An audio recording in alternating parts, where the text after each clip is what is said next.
احادیث میں صلی اللہ علیہ وآلہ وسلم کیوں نہیں ہے، جبکہ اردو میں احادیث کے ترجمے میں آلہ بھی لکھا جاتا ہے؟ احادیث میں نبی علیہ السلام سے تو یہ نہیں ہے صلی اللہ علیہ وآلہ وسلم، محدثین نے لکھا ہے۔ نبی صلی اللہ علیہ وآلہ وسلم سے یہ جو درود ثابت ہے وہ صحیح مسلم میں ہے، صلی اللہ علیہ وسلم عیسیٰ ابن مریم کے بارے میں آپ نے کیا۔ تو عیسیٰ ابن مریم کی تو آگے اولاد ہوئی بھی نہیں نا، ان کی تو شادی بھی نہیں ہوئی تھی۔ تو آل کے ساتھ دروشی بھی اس لیے لگاتے ہیں کہ بخاری مسلم دونوں میں حدیث ہے کہ جب یہ آیت نازل ہوئی ان اللہ و ملائکتہ یصلون علی النبی، تو صحابہ نے پوچھا کہ یا رسول اللہ اس میں آیا کہ سلام پڑھو، تو سلام تو آپ نے ہمیں سکھا دیا، السلام علیکہ ایھا النبی، ہم آپ اور آپ کے اہل بیت پہ درود کیسے پڑھیں؟ اب حضور نے آگے سے نہیں کہا بھئی قرآن میں تو صرف مجھ پہ درود پڑھنے کی بات آئی ہے تو تم میرے اہل بیت کا ذکر کیوں کر رہے ہو؟ صحابہ کو پتا تھا کہ نبی علیہ السلام اور اہل بیت ایک ہی آرگینک ہول ہے، محمد اور آل محمد۔ کیوں؟ پہلے اللہ نے بنو اسرائیل کو چنا تھا، یا بنی اسرائیل اذکروا نعمتی التی انعمت علیکم وانی فضلتکم علی العالمین، سارے جہان والوں پر حضرت یعقوب کی اولاد کو اللہ نے فضیلت دی تھی، تو محمد رسول اللہ کی اولاد کو سارے جہان والوں پہ فضیلت نہیں ہوگی؟ محمد اور آل محمد۔ تو صحابہ کو پتا تھا، اسی لیے ان کا کہ ہم آپ اور آپ کے اہل بیت پہ کیسے درود پڑھیں، تو آپ نے پھر درود ابراہیمی سکھایا، اللہم صلی علی محمد وعلی آل محمد کما صلیت علی ابراہیم۔ اور اس کا جو پہلا ٹکڑا ہے اس کے بارے میں الگ سے حدیث ہے سنن نسائی کے اندر۔ یہ لفظ نسائی بھی درست ہے، زیر سے اور زبر سے بھی درست ہے، دونوں پروننسیشن اس کی چلتی ہیں، سنن نسائی، سنن نسائی۔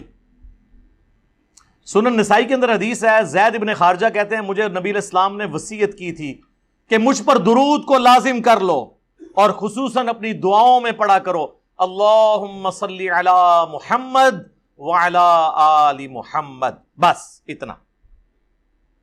تو یہ بھی پرفیکٹ درود ہے، میں بھی درود شریف یہ والا ہی پڑھتا ہوں، یہ مختصر بھی ہے، خصوصاً جمعے کے دن پڑھنا چاہیے۔ ابو داؤد میں حدیث ہے کہ جمعے کے دن جو ہے وہ تمام دنوں کا سردار ہے، اس دن مجھ پر درود پڑھو، تمہارا درود مجھ پہ پیش کیا جائے گا۔ صحابہ نے کہا یا رسول اللہ جب آپ فوت ہو جائیں گے اور آپ کی ہڈیاں مٹی میں گھل مل جائیں گی تو کیا اس وقت بھی درود پیش ہوگا؟ تو آپ نے فرمایا ان اللہ حرم علی الارض ان تأکل اجساد الانبیاء، بے شک اللہ نے حرام کر دیا ہے مٹی کے لیے کہ وہ نبیوں کے جسموں کو کھائے۔ تو یعنی جمعے والے دن اسپیشلی رسول اللہ کی بارگاہ میں دروشی پیش ہوتا ہے، جو دروشی پڑھنے والے ہیں کم از کم 100 دفعہ تو دروشی پڑھیں نا جی۔ وہ مجموع زوائد کے اندر حدیث موجود ہے نا کہ جو شخص 100 دفعہ دروشی پڑھتا ہے نا، اللہ تعالیٰ اس کی دونوں آنکھوں کے درمیان لکھ دیتا ہے کہ یہ بندہ منافقت اور دوزخ کی آگ سے بری ہے، اور قیامت والے دن اسے شہیدوں کے ساتھ اٹھائے گا۔ صلاۃ بر محمد وآل محمد، اللہم صلی علی محمد وعلی آل محمد۔ اور مجموع زوائد میں ایک اور حدیث ہے کہ جو صبح و شام 10 دفعہ دروشی پڑھ لے میری شفاعت اس کے لیے حلال ہو جائے گی، اللہم صلی علی محمد وعلی آل محمد۔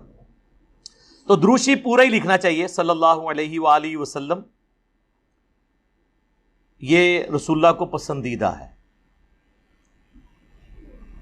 افضل یہی ہے۔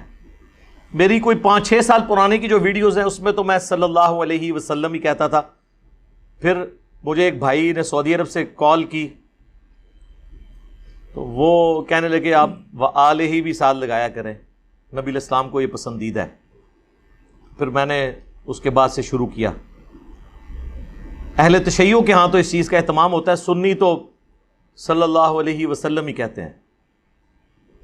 ایون دیکھ لیں کہ بریلویوں میں بھی آپ کو الیاس قادری صاحب نظر آئیں گے نا تو وہ بہت دروشی پڑھاتے ہیں، لیکن وہ بھی آلہ ہی کے بغیر ہی پڑھتے ہیں۔